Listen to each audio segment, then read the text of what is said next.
কিন্তু ভাঙড়ের সাধারণ কর্মীরা কখন গাদ্দারি করবে না, এই আত্মবিশ্বাস অন্তত ভাঙড়ে গত 1 বছরে আমার তৈরি হয়েছে।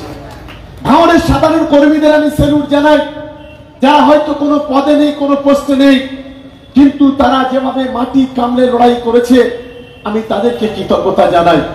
আর বিশেষ করে যারা আইএসএফ থেকে আমাদের দলে যোগদান করেছে, আজকে আসমা এখানে বক্তব্য রেখেছে, এখানে আমাদের আরো পঞ্চায়েতের সদস্য যারা আইএসএফ থেকে বা সাধারণ কর্মীরা আমাদের দলে যোগদান করেছে তাদেরকে ধন্যবাদ জানাই যে সঠিক সময়ে সঠিক সিদ্ধান্ত আপনারা নিয়েছেন। আসমা বলার সময় বলছিল, আমি বলিনি, আসমা বলছে যে আইএসএফ থেকে পঞ্চায়েত সমিতি নির্বাচিত হয়েছিল, যে নওশাদ সিদ্দিকীর দ্বারা কোনো উন্নয়ন ভাঙড়ে হতে পারে না। এরা হচ্ছে পয়সার কাঙাল, এরা বসে বসে লোকের হাত পেতে লোকের কাছে পয়সা নেয়। আমি বলছি সেই লাইনে থাকো, রাজনীতি করছো, রাজনীতি করতে গেলে মানুষকে দিতে হবে, মানুষের বিপদে আমাদের পাশে দাঁড়াতে হবে, কিন্তু সেই কালচার সংস্কৃতিতে এ নওশাদ সিদ্দিকীরা কখনো বড় হয়নি। খুব স্বাভাবিক কারণে আমাদের এটা বুঝতে হবে। তাই আগামী দিন আমাদের লড়াই, আমাদের শপথ এইটা, যতক্ষণ না পর্যন্ত এই নওশাদ সিদ্দিকীর আইএসএফ কে ভাঙড় থেকে গোহারা হারাবো 26 সালে, ততদিন আমাদের লড়াই চলবে, এই লড়াই কখনো বন্ধ হবে না। আমি বেলতা 2 নম্বর অঞ্চল তৃণমূল কংগ্রেসের নেতাদের ধন্যবাদ জানাবো, তারা নিজস্ব উদ্যোগে আজকের এই মিটিং এর পরে একটু ডাল ভাতের ব্যবস্থা করেছে। এখানে অন্য কোনো অঞ্চল থেকে কোনো সাহায্য আমরা করিনি। এখানকার যারা নেতৃত্ব আছেন, গোটা অঞ্চলের সমস্ত নেতৃত্ব মিলে, কয়েকজন আমাদের সামনের সারি যারা নেতা আছেন, আমাদের জুলফিকার ভাই, মমিনুল, আমাদের শামীম, মনি থেকে শুরু করে, নাসির থেকে শুরু করে অনেকেই আছেন, হাবিব থেকে শুরু করে যারা পঞ্চায়েতের মেম্বাররা আছেন, তারা সাবির প্রধান, এই অঞ্চলের উপপ্রধান আছেন, তারা নিজস্ব উদ্যোগে এই আমাদের বললেন, দাদা আমাদের মিটিং ওখানে একটা করো, আমরা অন্তত দুপুরে একটু ডাল ভাতের ব্যবস্থা করব। তো আমি ভাবলাম যে লোকসভা নির্বাচনে আমাদের ছেলেরা অনেক কষ্ট করেছে, অনেক খাটাখাটি করেছে, যে প্রতিবাদ সভা হবে সেই প্রতিবাদ সভাতে যদি ওই দিনে আমরা যদি একসঙ্গে একটু ডাল ভাত খেতে পারি, তাহলে এটা আমাদের কাছে আরো একটি জোরালো প্রতিবাদ আমরা তুলে ধরতে পারবো। তাই আজকে আপনারা যারা উপস্থিত হয়েছেন তাদেরকে আমি ধন্যবাদ, কৃতজ্ঞতা জানাই।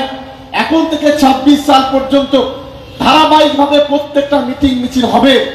আর যারা আমাদেরকে মিথ্যা কেসে ফাঁসানোর চেষ্টা করছে, ভুলে যাবেন না, আপনি যদি আমাকে একটা মিথ্যে কেসে ফাঁসান, আমি আপনাকে 50টা মিথ্যে কেসে ফাঁসাবো, এটা আপনাদের মনে রাখা উচিত।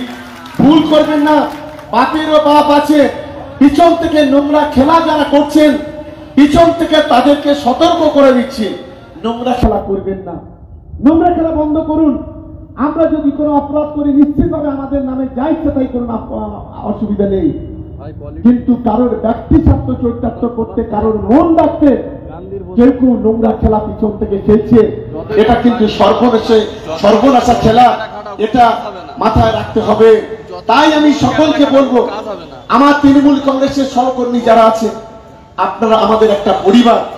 ভাঙড়ের স্বাধীনতার পর সর্বপ্রথম আমরা একটা হেল্পলাইন চালু করেছি, যে হেল্পলাইন নাম্বারে কারোর যদি কোনো অ্যাম্বুলেন্স লাগে, কোনো ঔষধ কিনতে লাগে, কোনো বই কিনতে লাগে, কেউ যদি কোনো বিপদে পড়েন, এই হেল্পলাইন নাম্বার প্রতিদিন আমাদের কাছে ফোন আসছে, সেখানে প্রতিদিন আমরা মানুষের পাশে দাঁড়ানোর চেষ্টা করছি, যেটা স্বাধীনতার পরে কখনো হয়নি। আমরা চেষ্টা করেছি আমাদের নেতাদের আর্থিক সহযোগিতায়, আমরা প্রত্যেকটা অঞ্চলে এই বর্ষার সময় কিছু ছাতা আমরা দেওয়ার ব্যবস্থা করেছি, যেটা আগামী কাল বা পরশুদিন ডিস্ট্রিবিউশন হবে। যারা গরিব তৃণমূল কংগ্রেসের কর্মীরা আছেন, গরিব মানুষ আছেন, আমাদের অঞ্চলের পক্ষ থেকে তাদের মাত্র হাতে তুলে দেবেন, এটা আমি সকলের কাছে অনুরোধ করছি। এবং যাদেরকে দেওয়া হবে তাদের ফোন নাম্বার, তাদের নাম ইতিমধ্যে তার লিস্টটাও আমার কাছে পাঠাতে বলেছে। আমাদের যে হেল্পলাইন নাম্বার আছে, আমি সকলের কাছে অনুরোধ করব, যদি গ্রামের কোনো বাচ্চা ছেলে স্কুলে যায়, বই কিনতে পারছে না, কিংবা কলেজে অ্যাডমিশন হতে পারছে না, কিংবা স্কুলে যেতে পারছে না, কিংবা কেউ হসপিটালে ভর্তি হতে পারছে না, কিংবা হসপিটালে গিয়েছে, ডাক্তার দেখিয়েছে, ঔষধ কিনতে পারছে না, কিংবা কাউকে অপারেশন করতে হবে, তার জন্য কলকাতার কোনো বড় হসপিটালে ভর্তি করতে হবে, যদি এই ধরনের আপনার গ্রাম, আপনার পাড়ায় যদি কোনো কিছু থাকে, অবশ্যই আমাদের হেল্পলাইন ফোন করে অবশ্যই আপনারা জানাবেন, আমরা নথিবদ্ধ করব। কিংবা কারোর যদি অ্যাম্বুলেন্স থাকে, অ্যাম্বুলেন্সের দরকার হয়, আমরা 2খানা অ্যাম্বুলেন্সও রেখেছি, যে কোনো সময় অ্যাম্বুলেন্সের শুধুমাত্র তেল খরচটা দেবেন, বাদ বাকি কিছু দিতে হবে না। এবং কোথাও কোথাও আমরা অ্যাম্বুলেন্সের তেল খরচও নিচ্ছি না। যারা গরিব মানুষ তাদেরকেই আমরা কিন্তু বিনা পয়সায় নিজেদের পকেট থেকে আমরা যেমন ঔষধ বই কিনে দিচ্ছি, তেমনি তেলটাও কিনে তাদেরকে হসপিটালের ব্যবস্থা পাঠানোর ব্যবস্থা করছি। এটা আমি সকলকে অনুরোধ করছি, মানুষের জন্য আমাদের কাজ করতে হবে। মানুষ আমাদেরকে এই লোকসভায় সম্মান দিয়েছে, মানুষ আমাদের মর্যাদা দিয়েছে, সাম্প্রদায়িকতার বিরুদ্ধে ভাঙড়ের মানুষ রুখে দাঁড়িয়েছে। বিশেষ করে একটা অংশে ধর্মীয় ফাঁসিবাদীদের বিরুদ্ধে ভাঙড়ের যুব সমাজ সংগঠিত হয়েছে। 3-4টে অঞ্চল বাদ দিয়ে প্রত্যেকটা অঞ্চল, 9খানা অঞ্চল আমরা জিতেছি, অনেক বড় ব্যবধানে ভোটে আমরা জিতেছি। এটা ভাঙড়ের মানুষকে আমি ধন্যবাদ জানাই।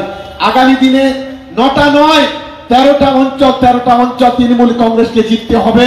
সেই শপথ, সেই দায়িত্ব আপনাদের নিতে হবে। আমি আশা করি আমার সমস্ত সহকর্মীরা আজকে যারা সেই 10টা, 10:30 থেকে আজকে এখন 1টা বাজে এখনো পর্যন্ত যারা বসে আছেন, তাদেরকে আমরা দলের পক্ষ থেকে ধন্যবাদ, কৃতজ্ঞতা জানাচ্ছি নিশ্চিত হবে। এবং আপনারা জানেন ভাঙড়ের একটা গেটওয়ে, যেটা হচ্ছে আমাদের বিজয়গঞ্জের থেকে ভাঙড় থানা যে ব্রিজ, ইতিমধ্যে আপনারা শুনলে খুশি হবেন, 2 কোটি টাকা ব্যয়ে সেই ভাঙড় ব্রিজ কমপ্লিট হবে। ইতিমধ্যে তার অনুমোদন ইতিমধ্যে আমাদের সরকার, আমাদের মাননীয় মুখ্যমন্ত্রী মমতা বন্দ্যোপাধ্যায় ইতিমধ্যে সিদ্ধান্ত নিয়েছেন। তার এস্টিমেটের কাজ চলছে এবং ভাঙড়ের রাস্তাগুলো আছে, আমরা চেষ্টা করছি। একদিকে আমাদের সাংসদ সায়নী ঘোষ, আরেকদিকে আমরা যারা আছি আমাদের পঞ্চায়েত সমিতির অল বডি এবং আমি সহ আমরা চেষ্টা করছি বিভিন্নভাবে পূজার পর থেকে, যাতে করে মমতা বন্দ্যোপাধ্যায়ের হাত ধরে ভাঙড়ের যে সার্বিক উন্নয়নটা করা যায়। কারণ যেভাবে 3-4 বছরে নওশাদ সিদ্দিকী ভাঙড়টাকে পিছিয়ে দিয়েছে, সেই বিষয়ে আমাদের সকলকে উন্নয়নের জন্য আমরা সর্বশক্তি দিয়ে আমরা ঝাঁপাবো। আমি আশা করি প্রত্যেকের সহযোগিতা আমাদের দরকার। মানুষই সম্পদ, মানুষ হলো গণদেবতা। মানুষকে যারা অবহেলা করে তারা কখনো নেতা হতে পারে না, আর মানুষকে যারা সম্মান করে তারাই হচ্ছে প্রকৃত নেতা। এটাই আমরা ছোটবেলা থেকে শিখে এসেছি। আমি ভাঙড়ের শুভবুদ্ধি সম্পন্ন মানুষের কাছে, বিশেষ করে আমাদের তৃণমূল কংগ্রেসের কর্মীদের কাছে আমি 3-4টে আহ্বান করব। 1, আমাদের যারা বয়স্ক গুরুজন, যারা পিতৃতুল্য মানুষ, তাদেরকে সম্মান দিতে হবে। 2, আমাদের মায়েরা বোনেরা যারা আছেন তাদেরকে মর্যাদা দিতে হবে। 3, আমাদের যারা গরিব খেটে খাওয়া মানুষ, কেউ ভ্যান চালায়, কেউ রিক্সা চালায়, কেউ বাবুর বাড়িতে কাজ করে, কেউ খেতে কাজ করে, কেউ কৃষি কাজ করে, কেউ সবজি বিক্রি করে, তাদেরকে কাছে টানতে হবে। আর 4, আমাদের যারা ছোট ছোট ভাই বোনেরা আছে তাদেরকে স্নেহ করতে হবে। আমরা যদি এই মানসিকতা নিয়ে আমরা যদি কাজ করতে পারি, তাহলে নিশ্চিতভাবে ভাঙড় একদিন, যারা ভাঙড়কে কলঙ্কিত করতে চায়, যারা ভাঙড়ের সম্পর্কে বিভিন্ন কুৎসা রটায়, তাদের গালে অন্তত একটা থাপ্পড় কষিয়ে দিয়ে এই জেলার মধ্যে 1 নম্বরে বিধানসভা, ভাঙড় বিধানসভা হিসেবে নিজেদেরকে আমরা তুলে ধরতে পারবো। সেই মানসিকতা নিয়ে প্রত্যেকে এগোবেন। আর আমি আপনাদের বলি, চোর ডাকাত সমাজ বিরোধীদের বিরুদ্ধে আমাদের লড়াই। ভাঙড়ে আমরা গত লোকসভা নির্বাচনে প্রমাণ করেছি আমাদের দলের পক্ষ থেকে সিঙ্গেল কোনো ইনসিডেন্ট ঘটেনি। আমাদের দলের থেকে কোনো একটা বোম, গুলি, বারুদ কিছুই হয়নি, কিছুই ফাটেনি। আমাদের দলের পক্ষ থেকে যেটুকু করেছে আইএসএফ এর সমাজ বিরোধীরা খুনি না, এই খুনিদের সঙ্গে কোনো কম্প্রোমাইজ আমাদের আগামী দিনে আমাদের থাকবে না। আগামী দিনে ঠান্ডা মাথায় মানুষের পাশে থেকে, মানুষের কাছে থেকে মমতা বন্দ্যোপাধ্যায়, অভিষেক বন্দ্যোপাধ্যায়ের নেতৃত্বে ভাঙড় বিধানসভায় যে লড়াই হবে, সেই লড়াইয়ে আগামী দিনে শেষ হাসিটা তৃণমূল কংগ্রেস হাসবে, এই আশা, এই ভরসা রেখে সবাইকে দলের পক্ষ থেকে আরো একবার অভিনন্দন, ভালোবাসা, নমস্কার, প্রণাম জানিয়ে আমার বক্তব্য শেষ করছি। জয় হিন্দ, বন্দে মাতরম। তৃণমূল কংগ্রেস জিন্দাবাদ, মমতা বন্দ্যোপাধ্যায় জিন্দাবাদ, অভিষেক বন্দ্যোপাধ্যায় জিন্দাবাদ। জয় বাংলা। আচ্ছা, একটু স্লোগান হবে, আপনারা উঠে দাঁড়ান। আচ্ছা, স্লোগান হবে।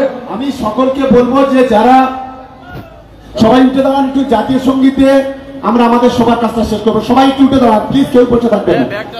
সবাই একটু উঠে দাঁড়ান, জাতীয় সঙ্গীত যখন হবে সবাইকে তখন উঠে দাঁড়াতে হয়। জনগণ মন অধিনায়ক জয় হে, ভারত ভাগ্য বিধাতা, पंजाब सिंधु गुजरात मराठा द्राविड़ उत्कल बंग बिंदा हिमाचल जमुना गंगा उज्जल जलदित रंग তব শুভ নামে জাগে, তব শুভ আশিস মাগে, গায় জয় তব গাথা, গাহে তব জয় গাথা।